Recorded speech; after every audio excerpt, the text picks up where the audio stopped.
ठीक उसी प्रकार 1960 में मुंबई प्रांत में उन्नयन करना है, उनका भला करना है तो बिलराज कायम करना पड़ेगा। भील प्रदेश टाइम्स न्यूज चैनल में आपका स्वागत है।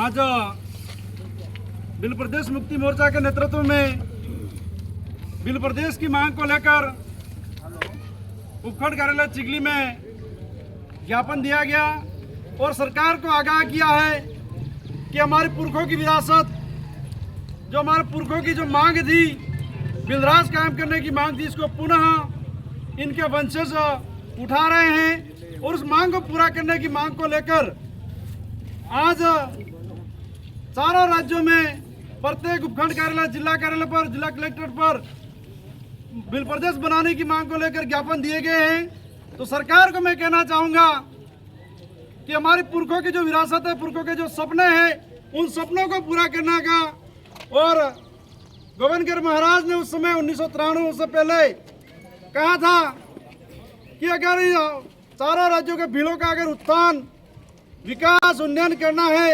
उनका भला करना है तो बिलराज कायम करना पड़ेगा। तो हम मांग कर रहे हैं, राजस्थान, गुजरात, महाराष्ट्र, मध्य प्रदेश, हमारे बोली भाषा, संस्कृति, रीति रिवाज और हमारे सामाजिक रीति रिवाज, पूजा पद्धति एक समान है, तो हमको अलग अलग राज्यों में क्यों बांटा गया है? तो हमारी मांग है कि हमको पुनः हमारा पुराना जो परिवार है, पुराना हमारा क्षेत्र जो बटा है, उनको एक करके नया राज्य भील प्रदेश के रूप में बनाया जाए। ये नई मांग नहीं है, यह वर्षों से उठाई आ रही मांग है। तो उस मांग को सरकार माने, क्योंकि सरकार ने जनता की मांग पर भाषाई आधार पर अलग अलग राज्य बनाए हैं। तो भीली भाषा के आधार पर भील प्रदेश की मांग को पूरा किया जाए। आज अगर सरकार समय रहते ही मांग पूरी नहीं करती है तो इसी तरह अनवरत आंदोलन, प्रदर्शन चलेंगे। तो केंद्र सरकार और महामहिम राष्ट्रपति महोदय से मैं कहना चाहूँगा कि आप आदिवासी होने के नाते, हमारे भील प्रदेश में भील आदिवासियों की मांग है कि हमारा अलग से सेपरेट राज्य दिया जाए और हमारे हक अधिकार को सुरक्षित किया जाए। आप सबको जय जोहार, जय आदिवासी, जय भील प्रदेश। प्रदेश मुक्ति मोर्चा के बैनर तले भील प्रदेश की मांग को लेकर के ज्ञापन दिया गया। कुछ छंद लोग कहते हैं कि जाति के आधार पर भील प्रदेश की मांग कर रहे हैं। हम कहना चाहते हैं बाड़मेर से लगाकर नंदुबार तक हमारी भीली भाषा और संस्कृति एक होने की वजह से हम भील प्रदेश की मांग कर रहे हैं। उदाहरण के तौर पर हम समझ सकते हैं कि भाषा के आधार पर कौन कौन से राज्यों का निर्माण होता है। मद्रास राज्य में तेलुगु भाषाई के श्री पोल्टी रामुलु के नेतृत्व में एक आंदोलन खड़ा हुआ था। तो 56 दिन के आमरण अनशन में उनकी मौत हो जाती है।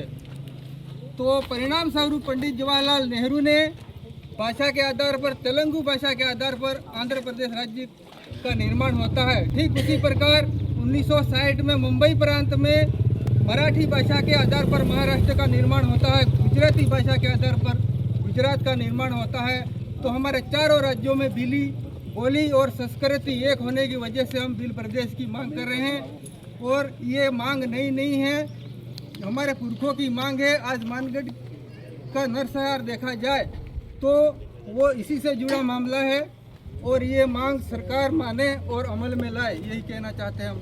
जय जोहार, जय आदिवासी, जय भील प्रदेश। तेरे कमान आदिवासी एक समान,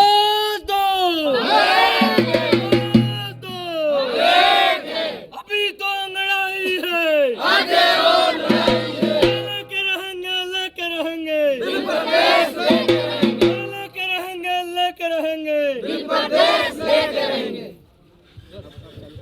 Subscribe now and press the bell icon. Never miss an update.